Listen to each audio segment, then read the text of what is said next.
Senator Ludlam. Yeah, so I think I'm in 2.2, property and construction SMOS. Is that the right spot? Okay, great. So I'm interested to just tease out what government policy is around land sell-offs.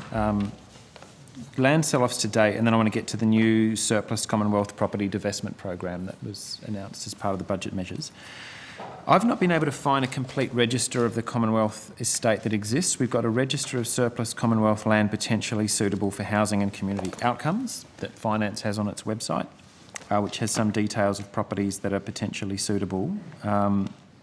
When was the last audit of the sale of Commonwealth properties and land completed, and is it possible to get a copy of that? Guy Verney, Assistant Secretary, Business Procurement and Asset Management. The last annual land audit was completed at the end of 2013. Okay. The land audit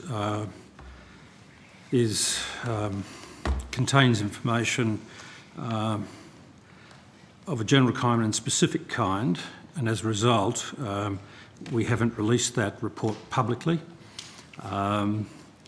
For example, there could be information there on contamination, which if released, which could lower the value of properties in the vicinity of a Commonwealth site. So we haven't made that publicly available, Senator. Don't surrounding landholders have a right to know if there's a contaminated site in their area? Yes, they do, Senator, and we deal with those issues as they arise. What is that? I don't know what that means. It won't arise if you don't publish it if people don't know. Sorry, this is not at all where I thought this conversation was going to go. Let's take a step back. Are you in the normal habit of releasing those audits? No. No, you're not. Okay. The government, no. What are the reasons besides not wanting to let people know about contaminated sites are there for not releasing it? There are some security issues pertaining to defence. Defence land. And other installations and facilities that we have. Without giving up any of those state secrets, can you tell us how many properties in total, and if this gets complicated, I'm happy to have it taken on notice, how many properties are there in total and into what categories do you consider them?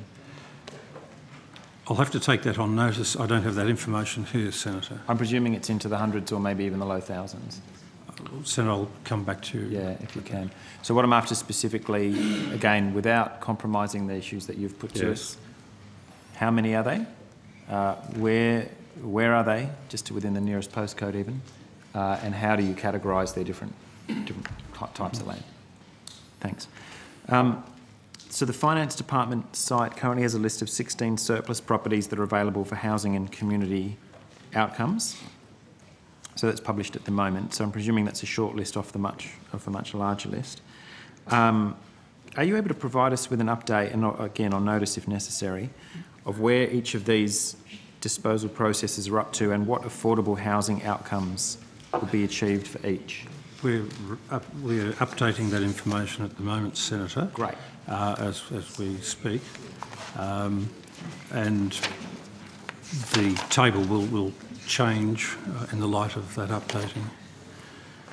All right. I couldn't find anything about affordable housing outcomes in particular. Can you go into a bit of detail about whether that is ever a factor for you in disposal of Commonwealth land? Well, Senator, yes, it is. It's a factor, like many other factors that are taken into account in looking at the disposal of surplus Commonwealth property. Yep. And, community amenity is another criteria, for example. Yep. Good. And there have been several examples of affordable housing outcomes which have led to disposal of property. Okay. So of that 16 that you say they're under review at the moment, can you, again, I don't expect you to have this information at the table, but for those 16, can you provide us with the affordable housing outcomes that will be achieved for each of those? Well, for the ones where we have examples, yes. Where it's relevant? Yes, Yeah. Where it's relevant. That would be greatly appreciated. Okay.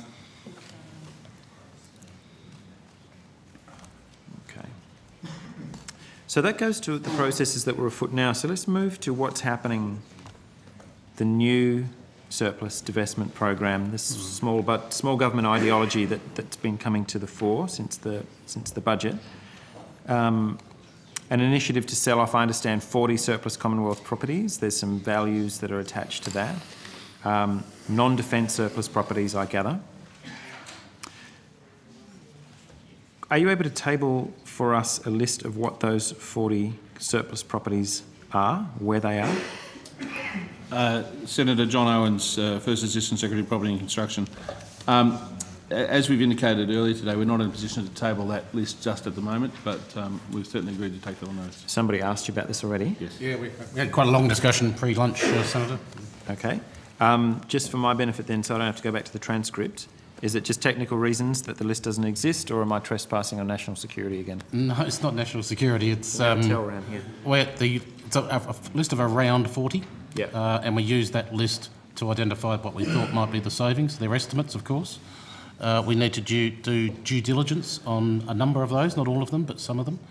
And then we'll sort of refine the list at that point and go back to the government. And at that point, we'll be in a much firmer position to be able to say which ones they are. All right.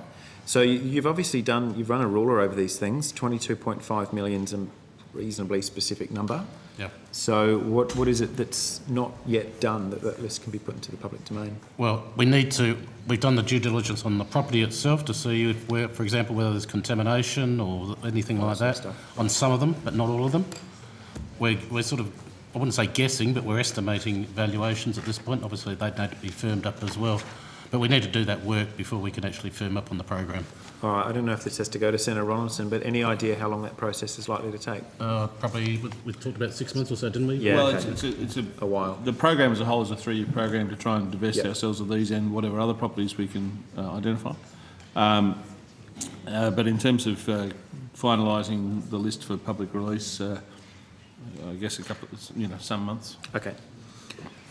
What affordable housing outcomes are you building in to that initiative? The reason I ask, I guess, the press statement says you're going to engage and work closely with private sector property experts to deliver the divestment program. Should I take that to read that you've excluded affordable housing or community housing providers or not? Senator, I wouldn't say that we've excluded it, but it'll be one of the range of factors we need to take into account. A lot of these properties are not suitable for affordable housing. Some of them, for example, are blocks on the ACT New South Wales border that were created as a result of the creation of the ACT. So it's not something we've excluded, but it's one of a range of factors that we'll be taking them into account. Working with our private sector provider, potentially with also the state governments to see if there's scope for priority concessional sales or priority sales to state governments if that's appropriate for these blocks of land.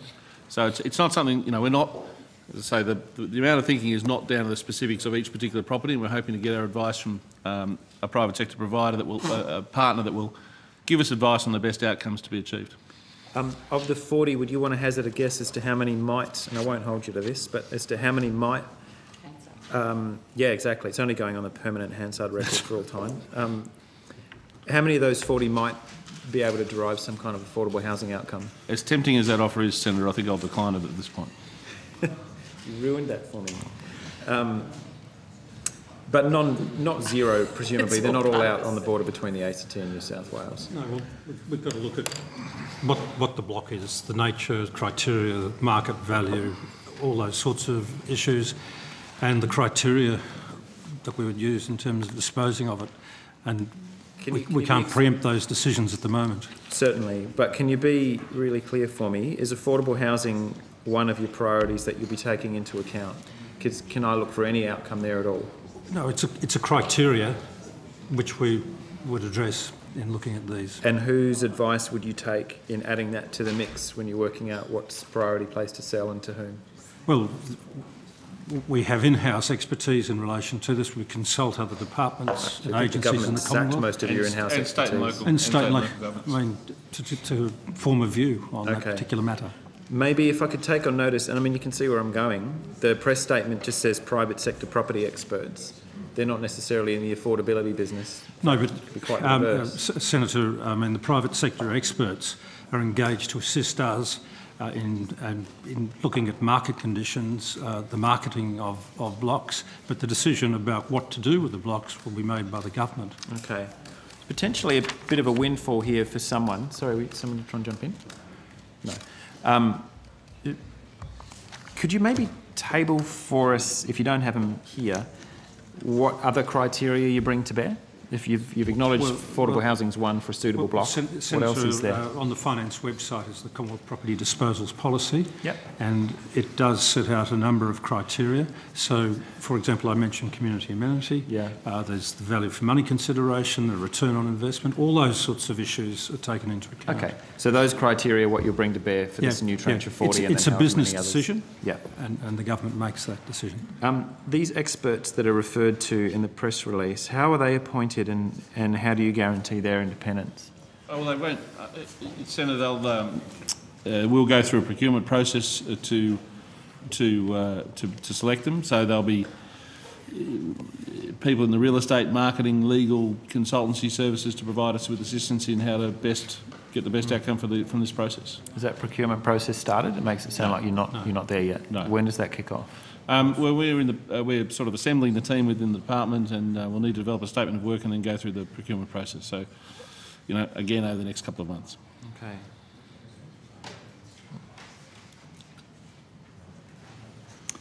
Would you consider engaging with, as well as your private sector property experts? You undeniably need that expertise at the table, but would you consider consulting as well with Community Land Trust or community housing experts, or even the state housing authorities for public housing, to look at the yield from the savings of actually keeping the land to put affordable housing on it, rather than letting it go, or ceding it to some of those interests? Well, as I say, the Commonwealth Property Disposals Policy allows us to make sales to other levels of government, state and local governments, in accordance to achieve public policy outcome. So those sales can be done at either market value or some other value. So it all depends upon the property in question. It's a sort of horses for courses answer, as I will agree. I know that value for money and a good valuation for the taxpayer is obviously one of your key criteria, but are you getting the pressure from the government that will override all other concerns? No, sir. You are not. Okay. It's on a case-by-case basis on the properties in question. All right. In terms of my question before about getting a sense of the 40, how many either contain vacant buildings that might be suitable for conversion of housing, of affordable housing, and or the potential housing yield for the particular property in question, can you take on notice for me just whatever metric is the department uses, whether it's gross number of hectares or gross yield in terms of the number of people that you could accommodate, once you've netted out the bush blocks and the stuff that's not appropriate for housing? Yeah, well, yes, and we'll take the question on notice. I mean, it's... rough numbers. Yeah, it's...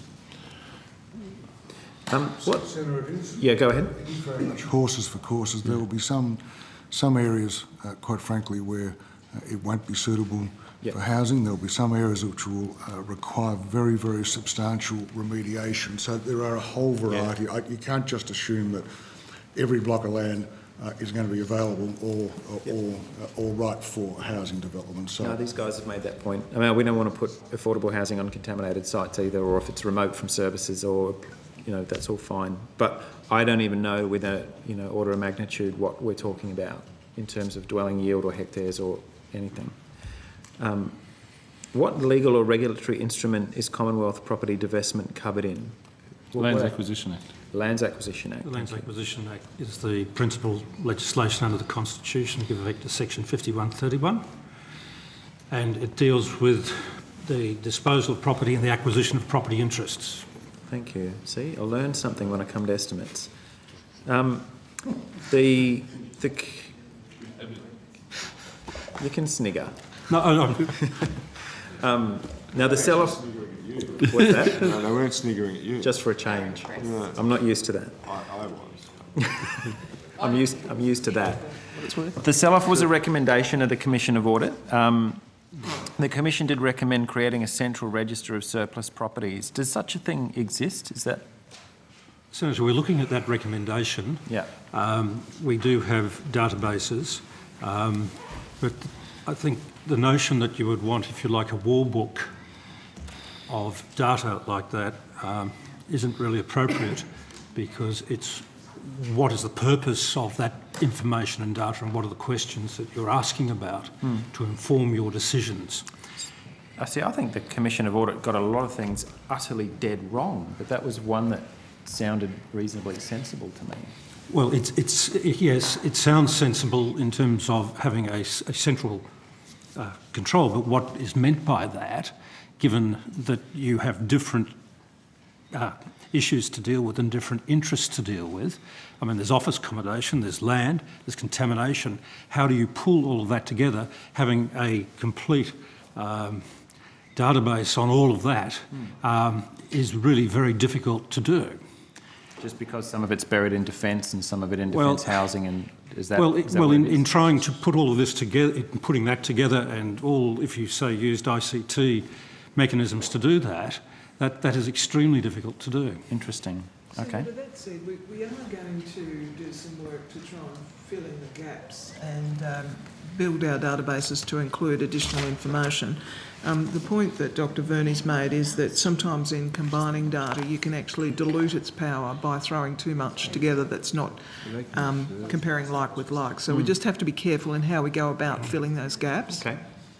All right. Well, what do you know? The Commission of Audit got another thing dead wrong that I didn't realise. So I'll leave it at that, because I've recognised that I've asked you to take a fair bit away. So thanks very much for coming to the table. I've got one final